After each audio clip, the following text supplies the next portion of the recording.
Hello everyone, welcome back to my channel new kids word. कैसे हैं आप सभी? आई होप आप सभी अच्छे होंगे, बहुत अच्छे होंगे। तो आज मैं आपको एक बहुत ही प्यारी और बहुत ही ज़रूरी, हमारी लाइफ में जो चीज़ ज़रूरी है उससे रिलेटेड एक बहुत ही प्यारी सी कहानी सुनाने वाली हूँ, जिसे शायद आप लोगों को अच्छा लगे और आप लोग मोटिवेट भी हों। कुछ लोग जो निराश हो चुके हैं अभी जो चल रहा है उसकी वजह से, तो थोड़ा सा समय निकाल के ये कहानी ज़रूर सुने।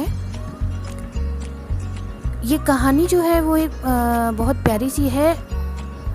हताशा भरी बातों से बचना ज़रूरी है।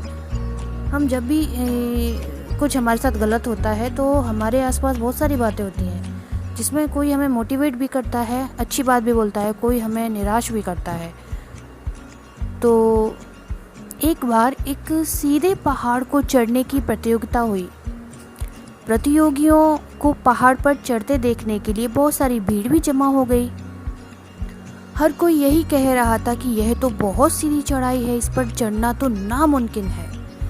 कुछ प्रतियोगी यह सुनकर ऊपर चढ़े ही नहीं तो कुछ थोड़ा ऊपर जाकर गिर गए और फिर प्रयास ही नहीं किया।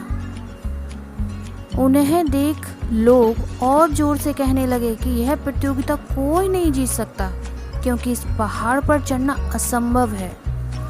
इससे बचे हुए प्रतियोगी भी हताश हो गए, लेकिन उन्हीं के बीच एक प्रतियोगी था जो बार बार गिरने के बाद भी ऊपर चढ़ने की कोशिश करता रहा और अंत में वो सीधे उस पहाड़ पर चढ़ गया। उसे विजेता घोषित किया गया। वहाँ पर जो लोग खड़े हुए थे, कुछ लोगों ने उससे पूछा, तुमने यह असंभव काम कैसे किया? तुम्हारी सफलता का राज क्या है? लेकिन उस प्रतियोगी ने किसी भी सवाल का कोई जवाब नहीं दिया। तभी पीछे से किसी ने आवाज़ लगाई और कहा, अरे उससे क्या पूछते हो, वह तो जन्म से ही कुछ सुन नहीं सकता। वह सुन नहीं सकता था तो उसने वो निराशा वाली बातें भी नहीं सुनी, और जब उसने निराशा वाली बातें सुनी ही नहीं तो वो निराश भी नहीं हुआ। उसके मन में ये था, मैं जीतूंगा और जीत के रहूँगा।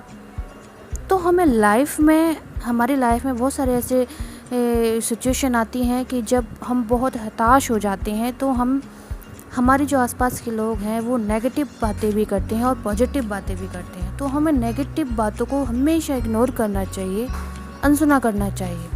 सफलता पाने के लिए हताशा भरी नकारात्मक बातों को अनसुना करना ही बेहतर होता है, और पॉजिटिव बातें ही हमें अपने दिमाग में लानी चाहिए, जिससे हम आगे जाकर जीत हासिल करते हैं। Thank you.